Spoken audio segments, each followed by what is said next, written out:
आज हम commodities live में फोकस करने वाले हैं गोल्ड पर। जी हाँ, अब आमतौर पर जब भी हम गोल्ड के बारे में बात करते हैं तो इस साल अब तक हमने देखा कि मजबूती की बात हुई, बड़े बड़े टारगेट्स यहाँ पर सुझाए कर वो अचीव भी हुए।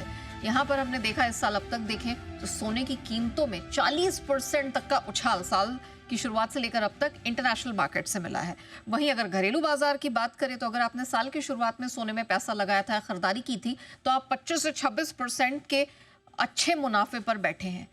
लेकिन आज जो हम आपके सामने सोने पर एक रिपोर्ट रखने वाले हैं वो आपको थोड़ा चौंका सकती है। और ये रिपोर्ट हमारी नहीं है, ये रिपोर्ट सिटी की है। और सिटी मान के चल रहा है कि गोल्ड की कीमतों में आगे के समय में अगले साल गिरावट आएगी और 25 से 26% की गिरावट कीमतों में आ सकती है। क्या वाकई में ऐसा हो सकता है? वो क्या तर्क दे रहे हैं? और ऐसे में क्या अब यहाँ से प्रॉफिट बुक करने का समय आ रहा है? अगर आपके मन में सारे सवाल आ रहे हैं तो आज इसी पर हम अपनी खास पड़ताल करने वाले हैं सिटी की चौंकाने वाली रिपोर्ट पर। और आज इस पर हमसे खास बातचीत करने के लिए हमारे साथ एक बहुत ही खास मेहमान जुड़ चुके हैं। यूनिक चेन्स एंड ज्वेल्स के डायरेक्टर संयम मेहरा जी हमारे साथ शो में शामिल हो चुके हैं। संयम जी, गुड मॉर्निंग, बहुत स्वागत है आपका।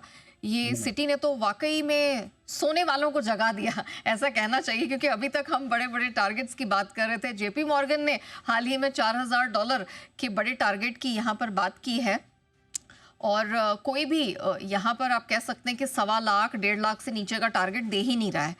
लेकिन ये जो सिटी की रिपोर्ट आई है और इसके लिए वो कहते हैं कि ईटीएफ में अब आउटफ्लो बढ़ गए हैं। सेंट्रल बैंक जिनके दम पर पिछले 2-2.5 सालों से एक अच्छी स्ट्रेंथ आई थी गोल्ड की कीमतों में, वो अब फिजल आउट होगी। क्या आप इससे इत्तेफाक रखते हैं? नमस्ते।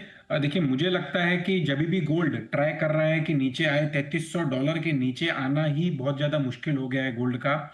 आप देखेंगे जिस तरीके से ट्रंप ने टैरिफ्स लगाए हैं, जिस तरीके से कनाडा मेक्सिको के ऊपर पवेल को भी बोला कि उसको रिजाइन कराने की बात हुई थी, तभी $70 बढ़ा। और जब ये बात फिजल आउट हुई उसके बाद वापस नीचे $70 आया, लेकिन उससे ज़्यादा नीचे नहीं आ पाया। डोमेस्टिक डिमांड मार्केट के अंदर नहीं है, लेकिन उसके कारणवश भी जो सोने का भाव है वो इससे भी ज़्यादा $3300 के नीचे नहीं आ पा रहा है। अभी भी आप देखेंगे कि 3367 का जो डॉलर का भाव है, 1,01,700 के आसपास मार्केट के अंदर 999 के अंदर गोल्ड मिल रहा है, 98,500 के अंदर एमसीएक्स मिल रहा है। सेंट्रल बैंक की जो बाइंग थी वो अभी भी इतनी ऐसी कोई रुकी नहीं है। मान लो जो 100% थी वो अभी 70 से 65 से 70% अभी भी है। इंडिया के अंदर भी जो गोल्ड है वो भी अच्छे साइज से अंदर इंपोर्ट हो रहा है। 266 टन के आसपास 6 महीने के अंदर आया है। पिछले साल से मे बी 15 to 20% कम। लेकिन हम ये देख रहे हैं कि आने वाले ये साल के अंदर फिर कवर अप होगा, अगस्त से फिर ग्राहकी चालू होती है। तो जो भी आप रिपोर्ट्स देख रहे हैं उसको, चाहे वो सिटी ग्रुप की हो, लेकिन बाकी जितने भी फंड कंपनीज हैं, हेज फंड्स हैं, वो अभी भी तेजी के अंदर बैठे हैं। मुझे जो लगता है वो $3300, 33367 है। $3500 to $3600 के आसपास का रेट हमें आने वाले 3 महीने यानी दिवाली के आसपास मिल सकता है, और अगले साल $4000 का रेट मिल सकता है।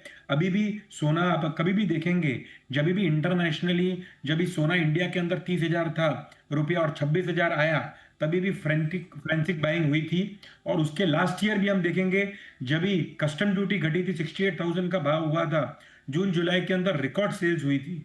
तो मुझे लगता है कि जैसे ही 5-10% 7% गोल्ड नीचे जाता है, वापस मार्केट के अंदर ग्राहकी चालू हो जाती है। तो मुझे नहीं लगता है कि 25 to 26% का कोई मौका गोल्ड के अंदर मंदी का आएगा। ये इसी तरीके से स्टेबल रहेगा और रेंज बाउंड रहेगा, एनीवेयर बिटवीन 93-94,000 एमसीएक्स लोअर के साइड पे, और अपर साइड पे दिवाली के आसपास आपको 1,05,000 से 1,08,000 के अंदर इंडिया के अंदर भाव देखने को मिल सकता है। और रुपी भी मुझे लगता है 86 जो 26 है वो भी 8670 के आसपास आने वाले 3 महीने 4 महीने के अंदर देखने को मिल सकता है। ये बात आपने ठीक कही कि आपने कहा कि यहाँ से स्ट्रेंथ के संकेत मिल रहे हैं। लेकिन मुझे एक बात बताइए, ये ट्रम्प साहब जब से कुर्सी पर बैठे हैं, इनकी तरफ से एक के बाद एक कुछ अनाप शनाप और मार्केट को, दुनिया को चौंकाने वाले बयान निकल कर आए हैं। अभी भी अगर आप देखें तो ट्रेड वॉर का डर है वो बना हुआ है। ऐसे में तो गोल्ड को और भागना चाहिए था। हमने प्लस देखा कि रूस पर ईयू की बात हो रही है, सैंक्शंस लगाने की बात हो रही है। लगातार हम देख रहे हैं कि बाकी भी जो देश है, फिर चाहे ईयू हो या बाकी हो, कोई सेटिस्फाइड नहीं है ये ट्रेड डील के पूरे माहौल में। ऐसे में तो गोल्ड को रेंज को तोड़ के और ऊपर जाना चाहिए था। ये तो बहुत समय इसने रेंज में निकाल दिया, ऐसा क्यों? क्या थोड़ा सा और कूल ऑफ यहाँ से आएगा? 3300 के नीचे जाने की संभावना है? कहाँ से निवेशकों को एक अक्यूमुलेशन का फिर मौका मिलेगा ऐसी स्थिति में? देखिए नेहा जी, ऐसा है कि अभी मार्केट इस हिसाब से टैरिफ और वॉर के वजह से 3500-3600 के आसपास होनी चाहिए, लेकिन अभी तक एंड कंज्यूमर जो है वो ये प्राइस को एक्सेप्ट नहीं कर पाया है। मार्केट जो है, जो year on year, last year का क्वार्टर और ईयर का क्वार्टर 30% डाउन है। जो स्मॉल स्टोर्स हैं वो 30 to 35% है, और जो बिग स्टोर्स हैं वो 60% पे काम कर रहे हैं। और इस वजह से काफी जो स्टोर्स हैं वो 22 कैरेट से 18 कैरेट पे आए हैं। गवर्नमेंट ने अभी 9 कैरेट भी चालू कर दिया है। जो इंटरनेशनली यूएस के अंदर 9 कैरेट की डायमंड की ज्वेलरी चल रही थी, अभी वो कस्टमर्स इंडिया के अंदर मैन्युफैक्चर सेलिंग की कोशिश कर रहे हैं। तो जब तक मार्केट के अंदर डिमांड नहीं आएगी, अगर आप एक्सपोर्ट्स में भी देखेंगे, चाहे वो गल्फ हो चाहे बाकी कंट्रीज हो, वहां पर भी गोल्ड की बाइंग अभी तक बराबर तरीके से चालू नहीं हुई है। जब तक बाइंग और कंज्यूमर मार्केट के ये रेट को एक्सेप्ट नहीं करता है, तब तक चाहे ट्रम्प साहब हो चाहे वो इंटरनेशनल वॉर्स हो, वो सोने को बढ़ा नहीं सकती। ये भी रहता है हर साल जून जुलाई अगस्त के अंदर, जून जुलाई के अंदर बेसिकली डिमांड कम रहती है। अगस्त के अंदर इंडिया के अंदर और वर्ल्ड के अंदर त्योहार और बाइंग का माहौल बन जाता है। मुझे लगता है इसीलिए हम वेट कर रहे हैं कि अगस्त सितंबर अक्टूबर का जो क्वार्टर है उसके अंदर हमें बेटर रिजल्ट्स मिले, और बेटर रिजल्ट्स मिलते हुए गोल्ड धीरे धीरे फिर बढ़ेगा। जी, ये तो बात गोल्ड की हो गई, जहां पर आप कॉन्फिडेंट है कि स्ट्रेंथ आएगी। थोड़ा सा यहाँ पर त्योहारी डिमांड का इंतजार है, लेकिन चांदी पर बड़ी बुलिश रिपोर्ट आई है, वो भी सिटी की तरफ से। गोल्ड को लेके बेरिश है, चांदी को लेके बुलिश है, और वो यहाँ से कह रहे हैं कि 13-15% कीमतें बढ़ सकती हैं, $40 और उसके ऊपर के लेवल की बात कर रहे हैं। मुझे बताइए, चांदी पर आपको ये रिपोर्ट कैसी लग रही है? कितना दम है? क्या चांदी सोने का आउट परफॉर्म करती दिख रही है? बिल्कुल सही है, मैं इस रिपोर्ट के से पूरा अग्री करता हूँ। $45, 40 नहीं, $45 के आसपास भी चांदी आ सकती है। चांदी एक फॉलो अप और पुश रैली के अंदर है। जो गोल्ड इतने टाइम से हम देखेंगे कि मान लो $2500 से $3300 तक आया, लेकिन चांदी उस लेवल या उस स्पीड से आगे नहीं बढ़ी। तो चांदी के अंदर हम देखेंगे कि ईवी के अंदर, सोलर के अंदर, इंडस्ट्रियल डिमांड के अंदर, और आप देखेंगे कि जितने भी डोमेस्टिक के अंदर जो शोरूम्स हैं, वो अभी गोल्ड के अंदर या डायमंड के अंदर उनकी बाइंग नहीं है, रिटेल सेक्टर की, एंड कंज्यूमर की। आप देखेंगे कि जो भी रश आ रहा है काउंटर के ऊपर, वो आ रहा है चांदी के सेक्टर का। जो पहले हेज फंड्स हो गए, जो इंटरनेशनली फ्यूचर्स के अंदर बाइंग करते हैं, वो पहले गोल्ड के अंदर ज्यादा इंटरेस्टेड थे। अभी ये देखा जा रहा है जितने भी हेज फंड्स है, जितने भी फ्यूचर्स के अंदर जो खेलते हैं, वो सारे के सारे अभी चांदी के अंदर ज्यादा फोकस कर रहे हैं। और मुझे लगता है कि जो पिछले टाइम काफी साल पहले जो $50 का हाई था, वो आने वाले रैली के अंदर, मान लो 6 महीना 8 महीने के अंदर वो रेट भी टूट सकता है। और जो चांदी के भाव मार्केट है फिलहाल, हमें आने वाले 3 महीने के अंदर 1,18,000 से 1,20,000 तक दिख सकती है।